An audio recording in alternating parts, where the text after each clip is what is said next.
Hi, I'm Dave, And I'm Paul.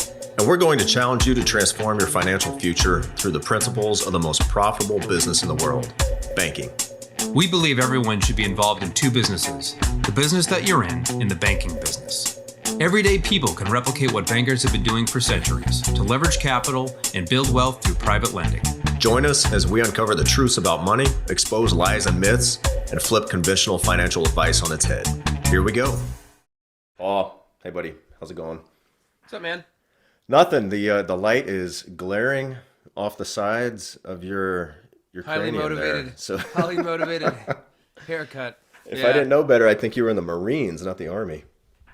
Yeah, she went a little. I told her I was going to be in a retirement ceremony for this general officer that was, hanging up his boots, and I think she was like, "Yeah, I'm going to make him look really motivated." So she did.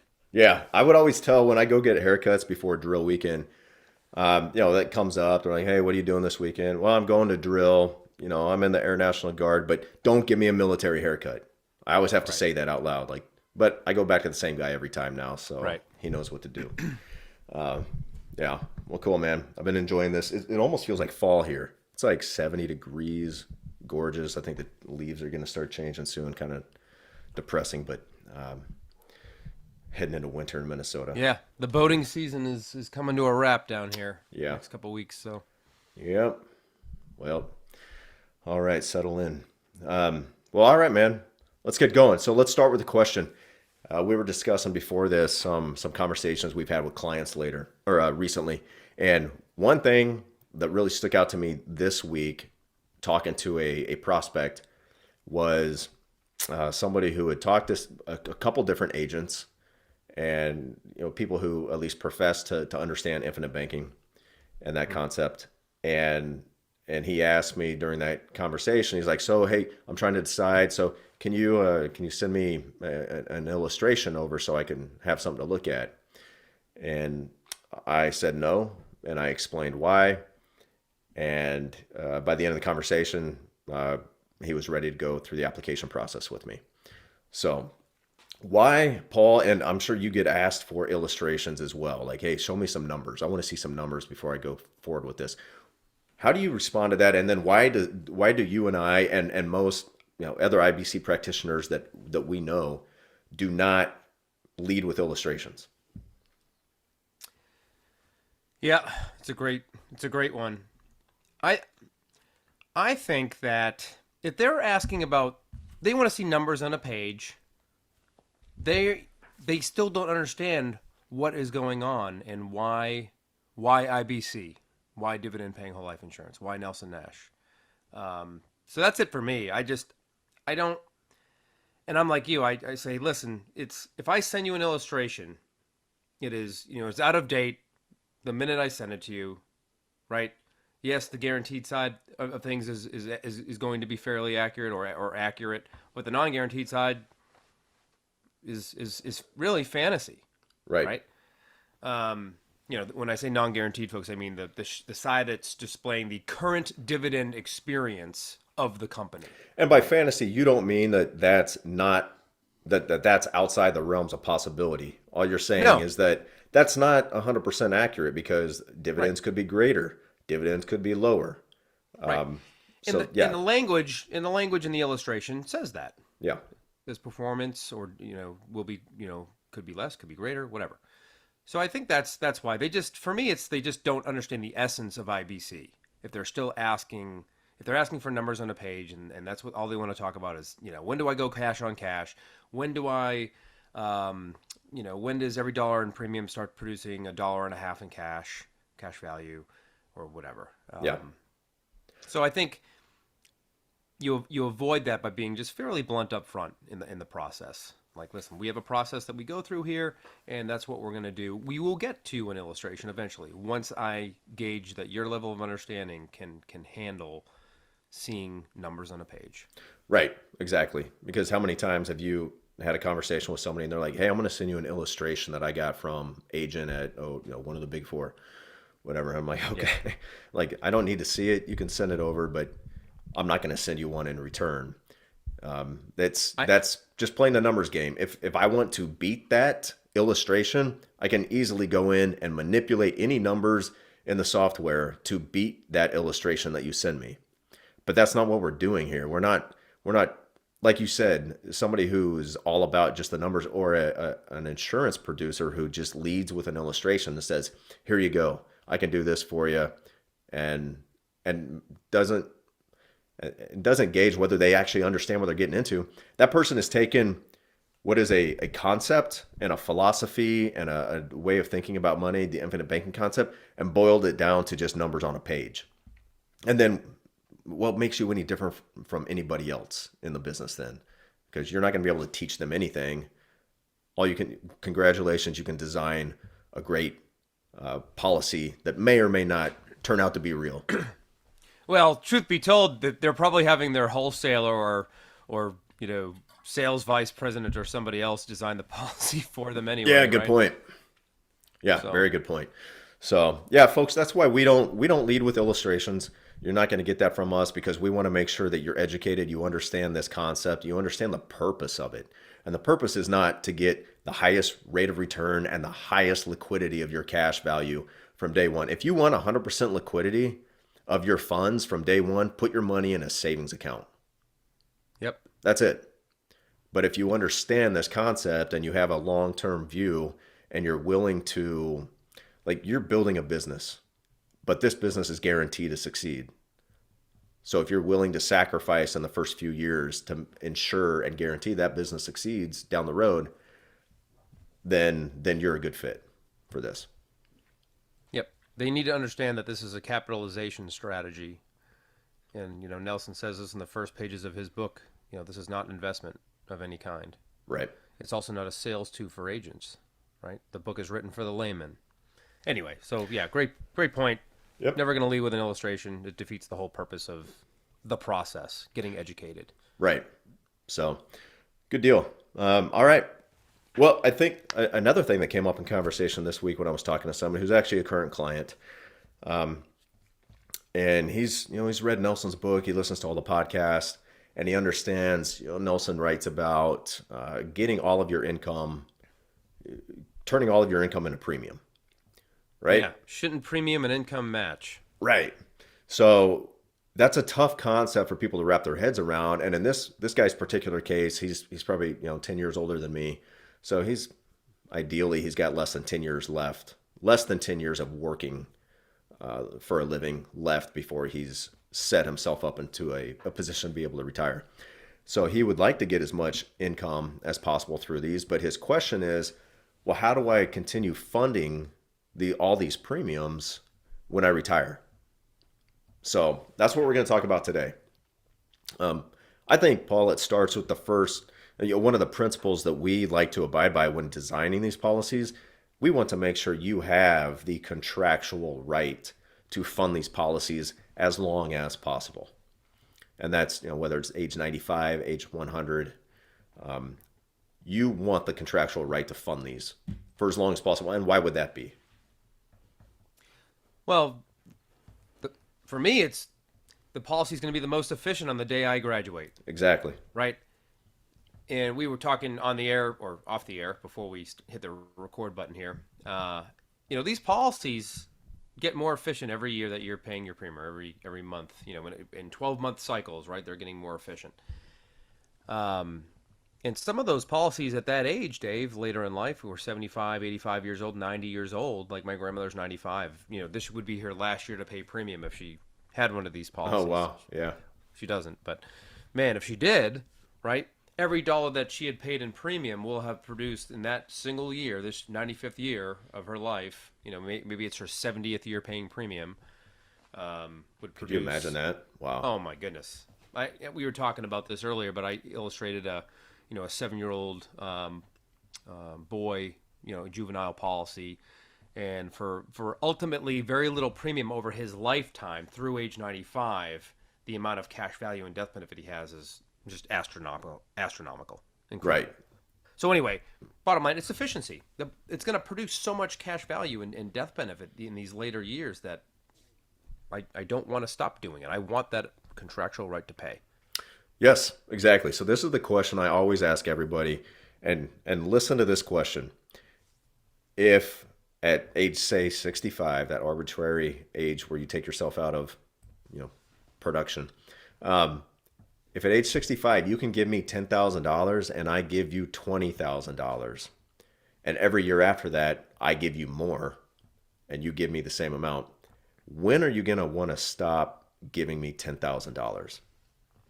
Never. And every single person says that. Usually there's a long pause because they're like, is this a real question? Because that's pretty obvious. And then they say never. Like, I would never want to stop giving you 10,000. Well, that's exactly what this policy is doing for you by that time, depending on how long you've owned it, right? And Sure. you've been funding it.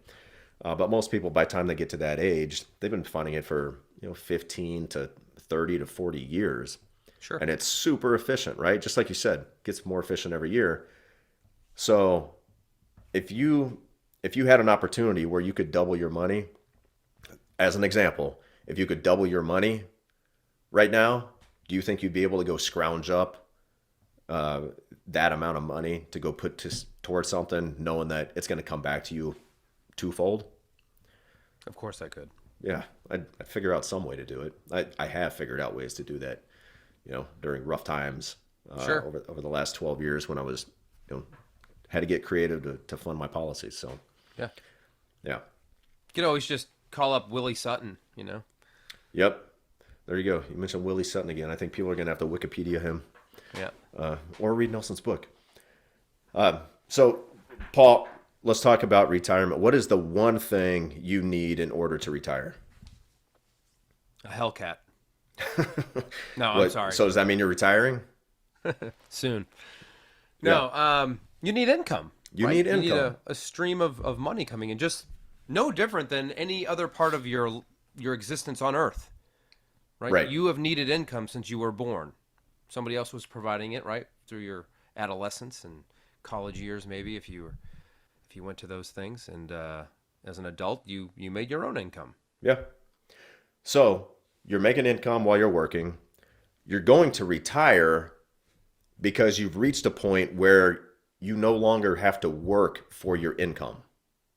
That's basically what retirement is, right? You no longer have to work for your income. All you got to do is wake up and fog a mirror, and then Right. you receive income, right? So you're going to be bringing money in. That money needs to sit somewhere. So how is that any different funding the policies during a retirement than it is while you're actively working?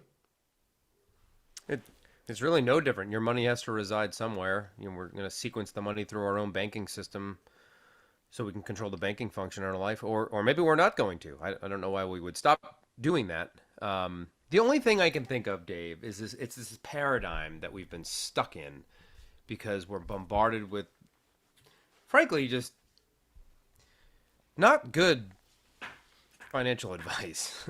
Yeah. Not to our advantage. It's advantageous to somebody, typically the person giving us that advice, right? Yeah, no question. So I think if you're one of those people that's in that paradigm where you're a qualified plan person, which is fine.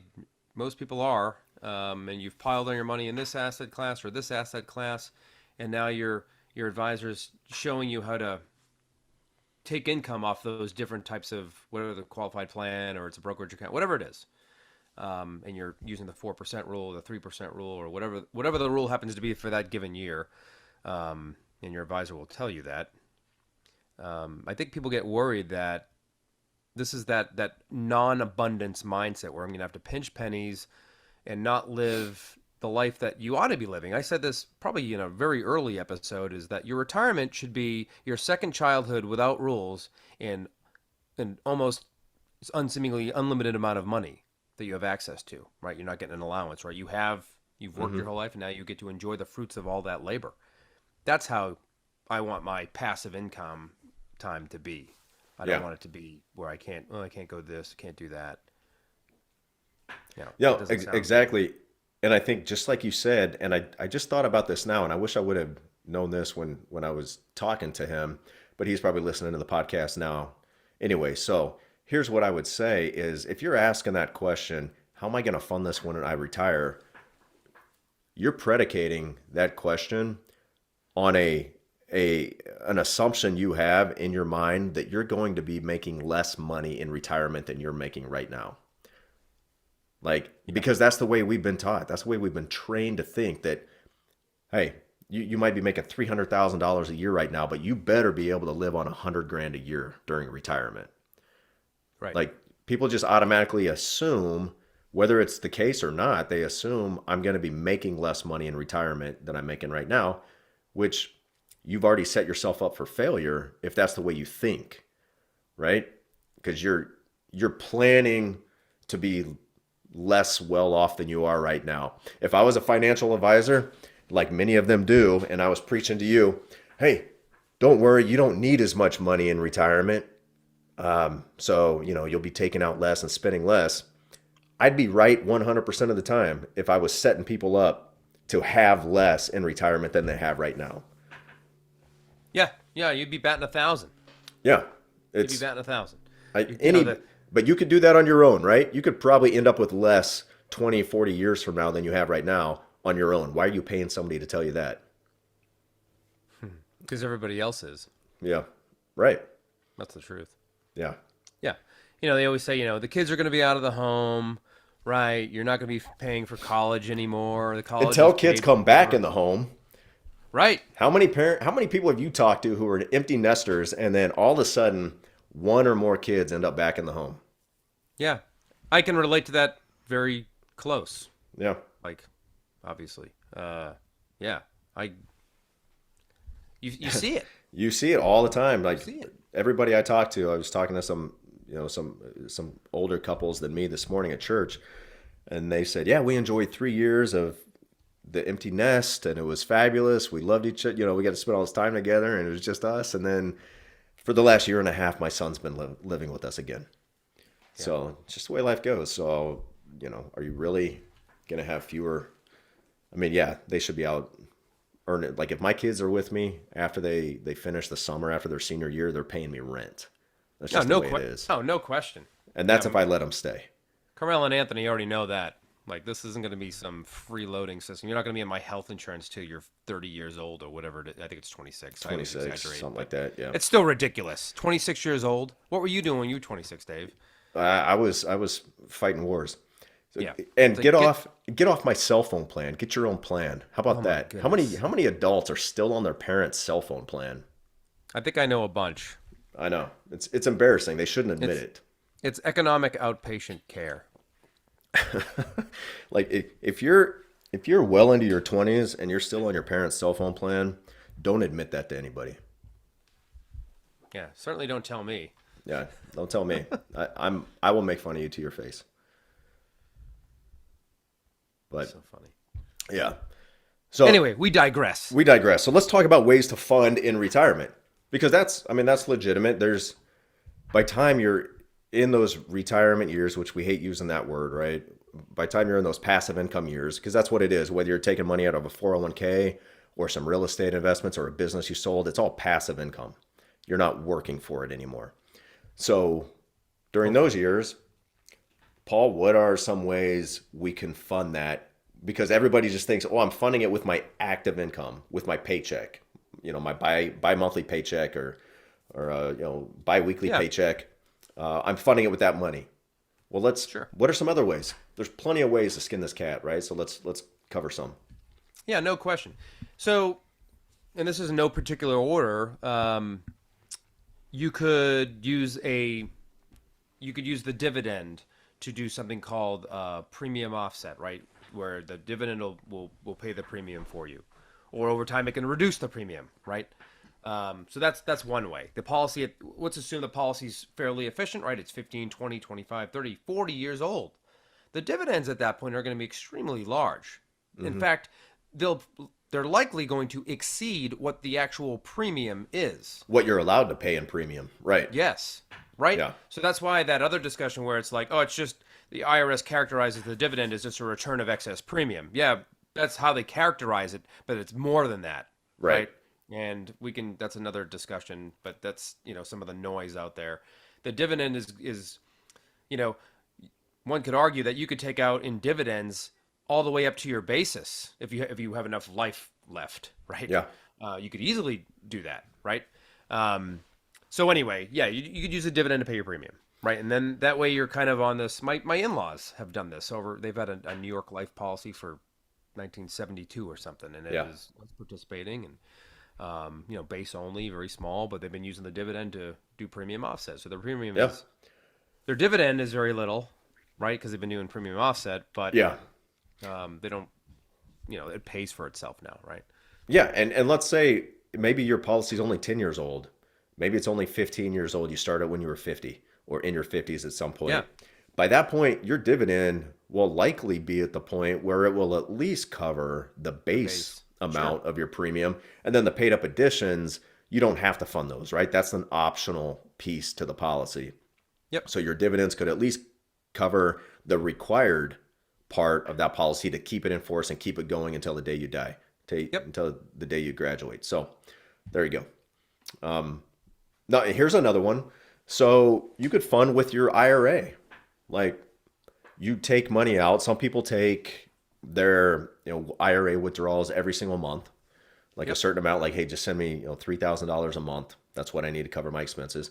You could immediately funnel that money, sequence it, like we like to say, sequence it through your policy before you spend it. Because at that point, again, it's going to be so efficient that you put that $3,000 in. You're going to be at the point, most likely for most people, where that $3,000 is creating more than $3,000 of cash value that you can borrow against. So before you spend that money, funnel it through your policy, pay the premium, keep it going, and then you've got the money there waiting for you when you need it, like whenever you want it. Right. Yeah.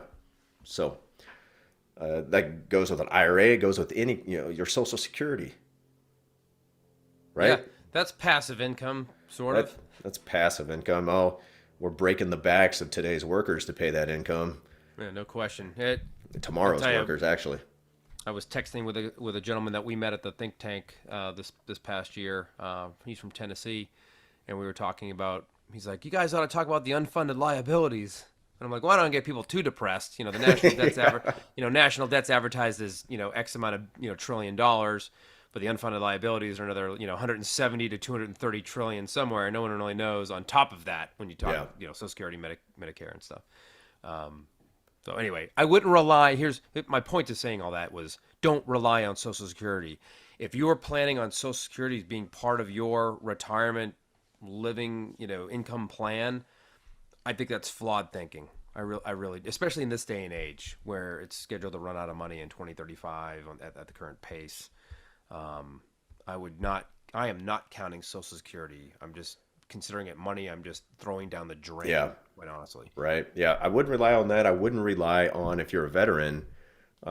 So Hannah works in the senior living space. So she works with some veterans who there are like for long-term care. There's veterans, nursing homes. I don't know if you want to call them nursing homes, but whatever it is, managed care for veterans. But there's a waiting list with the VA. Yeah. And it's not very good. Right. So it could take a long time. It could be pretty crappy care. That's single payer. I mean, that's a single payer system, right? Yeah. That's what some of the people in this country want. They think single payer is the way to go, like Europe. Yeah. Right. Right. Or Canada. So I mean, with that in mind, that's just another benefit to these policies that we do is this advanced death benefit rider, which is a chronic illness rider, which is more or less, not exactly, but kind of like a long-term care insurance policy, where you get to access your death benefit while you're alive if you meet the trigger events. Sure.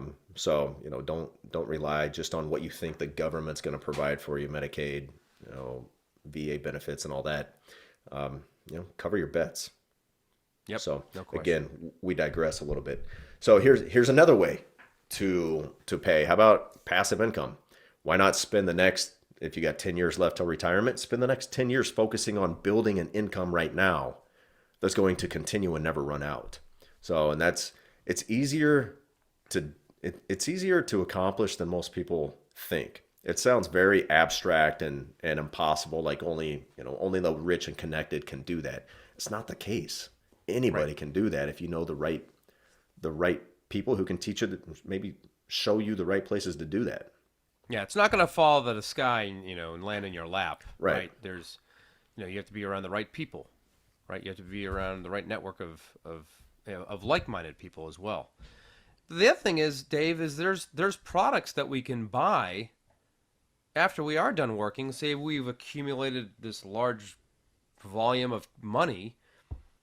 Insurance companies and some banks offer products like, and I'm not pushing annuities, I'm just saying an annuity.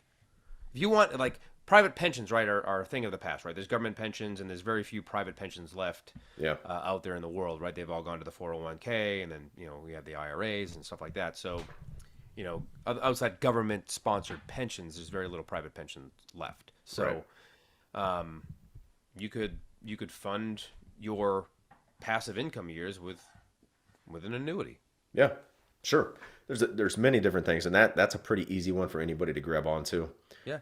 If they don't want to veer into their single family rentals or commercial real estate, or and you don't even have to go that route. Like, I don't do single family rentals. I hate them. yeah. But there's very easy ways to start generating that passive income. Yeah, So if you guys want to absolutely. talk more about that, just feel free to reach out. How about this one? I know some retirees who are gifting money to their kids. I think it's, Yep. as a married couple, you can gift like $30,000 a year. Is it per kid? Per dependent or child you have, I think. Whatever it is this year, it could be different next year anyway. Yeah, you're so- right. You're right. So what about if, that's a very good plan for a lot of people, to start passing on that income without being taxed on it Right. to their kids. Yep. Right? And you can do only a limited amount every year. But what if you, instead of just handing that right to them, pay your premium with it first, and then take that cash value loan and gift that money? Yep. Right? Is there, Yeah. you have think- money. It's a great idea. Yeah, if you're already doing that, or if you're, funding a 529 plan for your grandkids, first I would say there's much better options in our humble opinions, but you could funnel that money through the plan, your policy first, and then pass it on. Like, you got money coming through your hands. The bottom line is, you got money coming through your hands. Before it leaves your hands, sequence it through your policy to pay the premium, and then take it out. Take those cash value loans. That's right. Keep the wheels of your banking business spinning. Yes. Yep. That's a great analogy. I mean, yeah, just keep it, velocity of money. Keep it going. Stagnant water. It's like this pond I have across the street. It's just green scum on top because the water is stagnant. There's no movement whatsoever. Keep that money going and always moving. It's going to be fresh. It's going to be, you're going to be producing something. That's right. And then the last one I can think of, which I've used myself a few times, is just cash value loans to pay the premium. If you got enough cash value in there, take a loan out, pay your premium, and then your cash value and death benefit are still going to continue to rise. In most cases. Yeah, I think for me that's the preferred method anyway, as opposed to like using the dividend, switching my dividend option to, instead of having PUAs purchased with a dividend, doing premium offset or something. I would rather take a policy loan. And I don't know if it matters too much if it's direct recognition, non-direct recognition company, and policy structure. There's a bunch of different things, but generally speaking, I think the policy loan option is just the best. Yeah, and you can illustrate that to take loans question. and pay the premium for the next X number of years, and just see what that looks like. So we're coming back to illustrations. There is a use for illustrations. Of course. Yeah, there's great use, and of course we use them during the process. We use them with clients, do in-force illustrations, and show them the projections. The only time we don't use them is right at the beginning of the process, when we're not going to lead with that. So kind of wrapping it up, I guess, bringing it back to the beginning of where we started. So there's a time and a place for them. It's just not right at the beginning. Right. And they are not a tool to be used to play like the illustration game with the 5 other agents you're talking to. I usually tell people straight out of the gate, listen, I would love to be your agent. Your time is precious, my time is precious, but I am not going to, run 6 or 7 different illustrations for you just so that you can decide to work with somebody else. Just it's not my style. And I think it's counterproductive, and that's the reason I just won't do it. It is. And we're not we don't compete. We No. have our own game. We play our own game. We don't have to compete against anybody else to do it. Yeah, because I want the right client as well, right, Right. Dave? Like I want a person that I can work with happily because I tell them after they're my client, hey, you're stuck with me. Like, Yeah. they can change their servicing agent to me if they want, but I'm not going to get, I don't know if they'll, Right. There's no reason to, but yeah, you're right. They're stuck with you until you decide to hang up. retire. Retire, to go to your passive income years. And I mean, I don't know why I still wouldn't do this, until the day I die, if I'm enjoying it. And, it's fun talking to people. And, by that point, I'd probably have way too many referrals than I could handle. So hopefully I can get one of my kids to work for me. Exactly right. I think I think IBC attracts a lot of the right people, not only on the agent side, but also the clients are the best. They're super intelligent people. They're generally like-minded, and I appreciate that. So I thoroughly enjoy it. I love the conversation. I love the education process. I love the light bulb going off in their mind. The questions they ask, some very good questions. People always think they're asking a stupid question, and I'm like, listen, the questions you are asking are very good. I had this conversation on Friday evening with a couple of people, one of whom I've known for a long time. Just, very, and you can tell they care. They're reading what you tell them to read. Yeah. They're studying what you tell them to study and listening to what you tell them to listen to, or ask them to listen to. And the only reason that we can answer those questions so effectively is because so many people have asked the same quote unquote stupid question. Right. Right. So, no question is uncommon. Let's just put it that way. Yeah. But this is a one that really hadn't come up too much. How do I fund the premiums when I retire? So hopefully this helped answer a lot of those questions. And, hey, we haven't said it recently, but hey, if you guys are listening, you've been listening for a while, please give us a 5-star review on iTunes and Spotify. Yeah, all the other ones out there. This is on YouTube as well. We don't get as many. I think we get viewership on YouTube actually quite frequently, but it's people we don't generally know because they're listening to us. They know who we are. So yeah, nobody we know wants to stare at our faces anymore, I guess. So, although you guys should check out Paul's haircut. It's pretty phenomenal. High speed, low drag. Yeah, it's pretty high speed. Look at how thick that hair is, though. That's not going anywhere anytime soon. Congratulations. Good hair genes. Good genes. Yeah. All right, man. Well, hey, this is a good one, and I hope everybody enjoyed it. And we'll see y'all next week. Hey, thanks for listening, everybody.